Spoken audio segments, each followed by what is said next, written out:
क्या नाम है आपका? संदीप चौहान नाम है डॉक्टर साहब मेरा। अच्छा, उम्र कितनी है? 45-46 के अराउंड होगी। अच्छा, कहाँ रहते हैं? तुगलकाबाद में। तुगलकाबाद, हाँ जी। कौन से नंबर गली में? 27 नंबर में 27 में। अच्छा, तो संदीप साहब आप जब हमारे पास मई में आए थे 15 मई के करीब। हाँ जी। अच्छा, तो उस वक्त आपको क्या क्या तकलीफ थी? क्या उस वक्त शिकायत? सर मेरा लीवर जो है ये पूरा डैमेज ही मान के चल लीजिए आप। जी। तो उसकी दवाइयाँ आपने लिख के दी थी मुझे। नहीं, आपको तकलीफ क्या थी? भूख कैसी लग रही थी आपको? भूख कम लग रही थी। भूख कम लग रही थी। आपने खाने के लिए बता दिया था और कि दूसरा ये पीलिया भी था उस टाइम में। उस वक्त पीलिया था। हाँ जी। भूख कम लग रही थी। भूख कम लग रही और थी। पेट एकदम मोटा सा हो रखा था। बहुत मोटा हो रहा था। ठीक ठीक मोटा हो रखा था, मतलब जी। जरूरत से ज्यादा जी। मोटा हो रखा था। अच्छा अच्छा। तो उसकी वजह से दिक्कत आ रही थी। अच्छा, कमजोरी का क्या हाल था? कमजोरी तो बहुत ज्यादा थी डॉक्टर साहब। जी चलने का दिल नहीं कर रहा था। जी। जब से आपकी दवाइयाँ ले रहा हूँ तब से जी जी। थोड़ा सा। तो उस वक्त जब ये आपको सारी शिकायत थी तो आप कहाँ इलाज करा रहे थे? आपसे पहले तो हॉस्पिटल में जिसमें एडमिट हुआ था। मस्जिदिया हॉस्पिटल में। हाँ जी। किसके अंडर में हुए थे? मुझे उन डॉक्टर साहब का नाम मालूम नहीं है। तो यहाँ से आपने नवंबर का है ये आपका, ये था 20/11/19 को। हाँ जी। यहाँ ये एडमिट हुए थे। उस वक्त ये आपका बहुत ज्यादा ग्रॉस एसाइटिस था, पेट में पानी बहुत ज्यादा भरा हुआ था। ये नवंबर की रिपोर्ट है आपकी, ठीक है, नवंबर की रिपोर्ट है ये, इनकी नवंबर की रिपोर्ट है जिसमें लिखा है impression liver pericardial disease with splenomegaly with gross ascites. तो ये इनका उस वक्त की तकलीफ थी और ये उसको इनकी ये डायग्नोस थी। ये 21 नवंबर का है। तो ये chronic liver disease alcoholic with gross ascites, abdominal distension था उनको फ्यू डेज से, और yellowish discoloration of eyes and skin for 1 month. तो ये उस वक्त उनको शिकायत थी। ये नवंबर में सीरम बिलिरुबिन था 4.05 और इनका SGOT था ये 79 और इनका हीमोग्लोबिन इनका ये था प्लेटलेट्स था इनका 89,000 प्लेटलेट्स। नवंबर के बाद में, उसके बाद में ये 6 मई को ये दोबारा एडमिट हुए होली फैमिली। उसके बाद होली फैमिली में एडमिट हुए तो वहां से इनकी जो डायग्नोस हुई है CLD विद हेपेटिक एन्सेफेलोपैथी। देखिए ये जो है, चूंकि इनका जॉन्डिस और लीवर डिजीज बढ़ती चली गई तो इनके दिमाग पर उसका असर हुआ, इसलिए ये होली फैमिली में डायग्नोस हुए कि CLD विद हेपेटिक एन्सेफेलोपैथी। और ये है इनकी 6 मई की रिपोर्ट।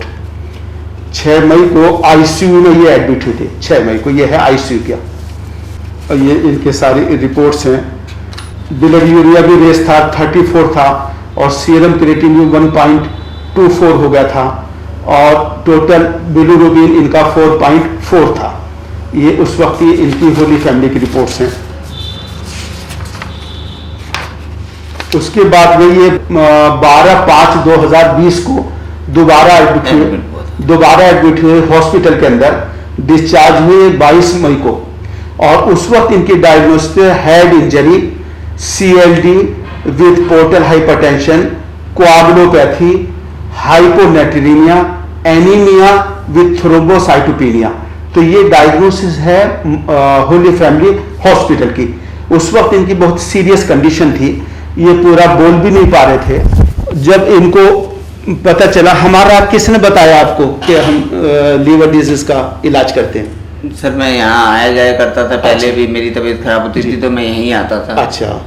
तो उसके बाद भी फिर हाँ। आपसे ही मिलना पड़ा। जी जी। तो उस वक्त ये जो है होली फैमिली से जब ये डिस्चार्ज हुए, पीलिया इनको ज्यादा था और तबीयत बहुत ज्यादा इनकी खराब थी, उठना मुश्किल था, लेटे हुए थे आप घर पर, बेहोशी की हालत में थे, ना कुछ खाते थे ना पीते थे, सीरियस कंडीशन थी, पेट भोलता। किसी ने बताया होगा आपको, मेरा फोन नंबर दिया तो इनकी मिसेज ने मुझे फोन किया कि ऐसे ऐसे हमारे हस्बैंड हैं और वो होली फैमिली में एडमिट हैं। तो मैंने कहा कि पहले उनको वहाँ इलाज चलने दें, जब वो घर आ जाएं तो तब हम इलाज शुरू कर सकते हैं। तो जब ये वहाँ से 22 तारीख को डिस्चार्ज हुए होली फैमिली से और ये इनको घर पर आ गए तो उस वक्त भी ये पूरे होश में ज़्यादा नहीं थे, लेकिन खर्चे की वजह से या जो भी था ये घर पर वो ले आए थी। इसी ने मुझे फ़ोन किया कि डॉक्टर साहब, मैंने इनको कहा कि हमारा हॉस्पिटल में अब कोरोना के पेशेंट इसलिए हम नहीं बुला रहे आपको, उन्होंने आप चाहे घर देख लें, कहीं देख लें, ज़रूर देख लें आप, तो उन्होंने रिक्वेस्ट करी। तो फिर मैंने इनकी मिसेस से कहा कि ठीक है कोई बात नहीं, आप उनके पर्चे पेपर लेकर सब मेरे पास घर पर आ जाएं, ये बता घर पर आ जाएं। तो जब आपकी मिसेस घर पर आई तो उन्होंने पूरा मुझे आपके हालात बताए और फिर मैंने ये सोच किया कि भाई ठीक है मैं अपनी दवा लिख देता हूँ। तो फिर हमने इनको दवा लिख दी, चूंकि 22 मई को तो वहाँ से डिस्चार्ज हुए के दूसरे तीसरे दिन ये मेरे पास तीसरे दिन ही आपकी मिसेस मेरे पास आ गई और उस वक्त हमने दवाई लिखी आपको। वो जो दवाएं लिखी थी इस वक्त वो ये पेपर नहीं लाए, मैंने इनको व्हाट्सअप किया था उस वक्त के भाई आप ये दवा ले लें। देखिए ये सब इनकी मिसेस कंप्लेंट्स लिख के लाई थी कि भूख नहीं लग रही, पेट बढ़ता जा रहा है और खाने को दिल नहीं चाह रहा है, उल्टी भी हो रही थी आपको उस वक्त, हो रही थी या नहीं? उल्टी हो रही थी, भूख बिल्कुल नहीं लग रही थी, बैठा नहीं जा रहा था, चला फिरा नहीं जा रहा था, बैठा नहीं जा रहा था, लेटा भी नहीं जा रहा था, लेटने में भी कभी पेट में दर्द, कभी कमर में दर्द जी, क्योंकि हाथ पैर पोर्शन काम नहीं कर रहा था उस टाइम पे। तो कौन सा हिस्सा काम नहीं कर रहा था आपका? राइट हैंड साइड वाला। राइट हैंड साइड काम नहीं कर रहा था आपका।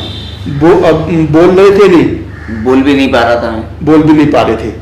और दिमाग का क्या हाल था, ये कुछ याददाश्त या कुछ पहचानना? दिमाग ऊपर सिर में चोट लगी हुई थी तो उससे दिमाग काम करना बंद करा हुआ था। जी जी जी। मुझे कुछ महसूस ही नहीं हो रहा था कि ये आदमी है कौन, ये कौन है, ऐसे ही याद नहीं आ रहा था। अच्छा, तो लीवर डिजीज के साथ इनके ये सीढ़ी से गिर गए तो हेड इंजरी भी हो गई थी, उसके बाद इनको हेमेटोमा बन गया था ये लेफ्ट साइड में, जिसकी वजह से राइट साइड इनको हेमीप्लेजिया हो गया था, हेमीप्लेजिया हो गया था। उसकी वजह से मेंटल फंक्शन भी डिस्टर्ब हो गए थे, इनके मेमोरी है, कंसंट्रेशन है, पहचान भी नहीं पाते लोगों को, फोन नंबर भी याद नहीं पाता, नाम भी मरीज का अपने रिश्तेदारों का नाम नहीं पाता। तो ये मेंटल स्टेटस था उस वक्त। तो जब हमने इनको 22 या 23 मई को हमने ये इनकी वो लिख के लेकर आई, ये मैडम का ये फोन पे उन्होंने मुझे भेजा, तो उसके बाद में मैंने ये ट्रीटमेंट इनको लिखा, ये सारा ट्रीटमेंट इनको लिखा ये 22-23 मई का।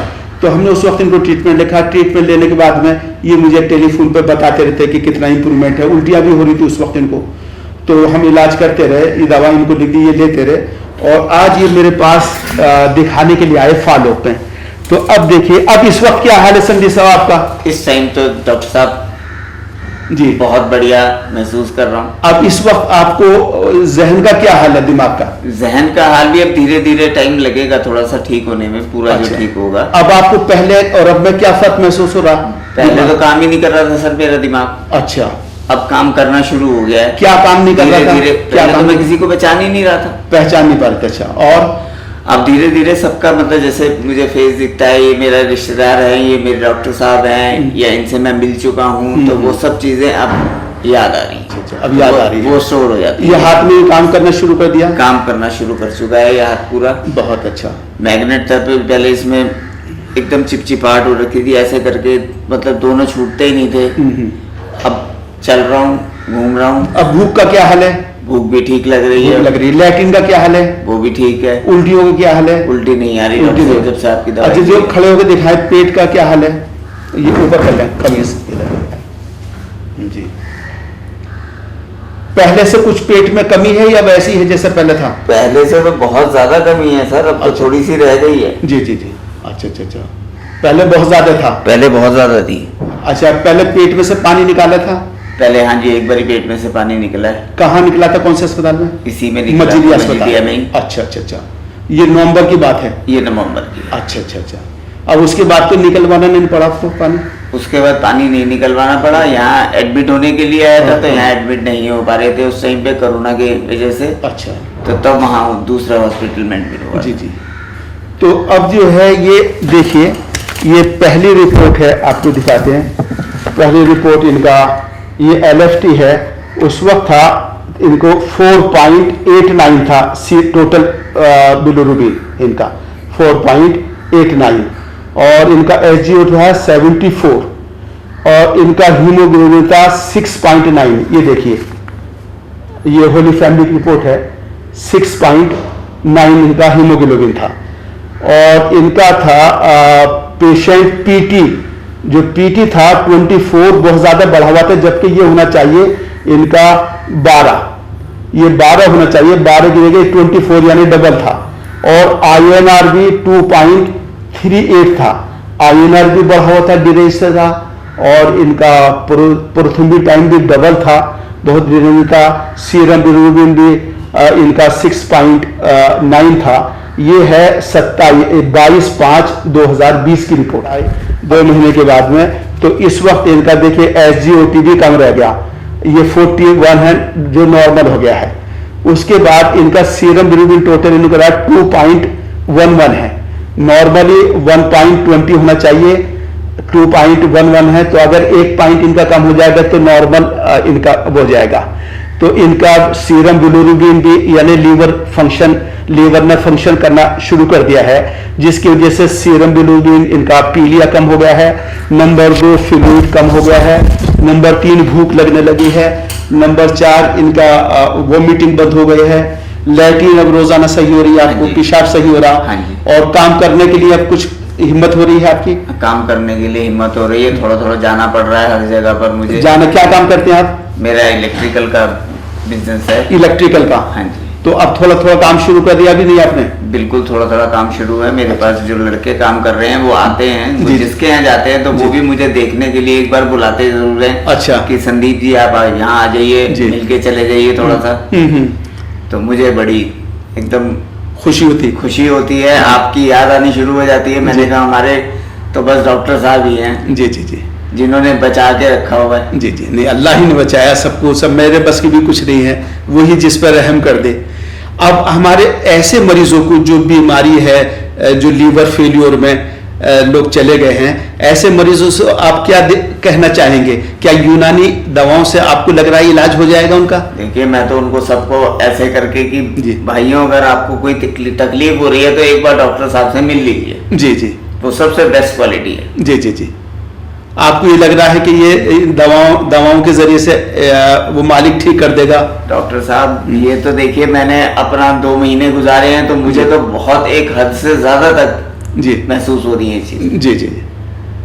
बाकी आगे हाँ उम्मीद है इंशाल्लाह अच्छे रास्ते पे चल गए तो मंजिल में पहुंच जाएंगे। बिल्कुल जी बिल्कुल। जी जी जी, थैंक यू, शुक्रिया। तो आपने जैसे देखा हमारे संदीप साहब को, इससे पहले भी हमारे बहुत सारे पेशेंट की आप वीडियो देख चुके हैं। हमारा वीडियो बनाने का मकसद यही है कि अब मिसाल के तौर पर जैसे संदीप साहब हैं, इनके जहां कोई जान पहचान का आएगा चलते फिरते तो ये बता देंगे भाई मेरा लीवर फेल हो गया था और पेट में पानी था। ऐसे मरीजों का एक मॉडर्न में सिर्फ ट्रांसप्लांट, लीवर ट्रांसप्लांट ही एक ट्रीटमेंट है। तो ऐसे मरीजों का अगर आप INBS या सफदरजंग मेडिकल, गंगाराम, अपोलो कहीं भी जाता, उतना पैसा मैं लगा नहीं सक रहा था जी, इसीलिए जी जी आपके पास तक पहुंचा। जी जी जी।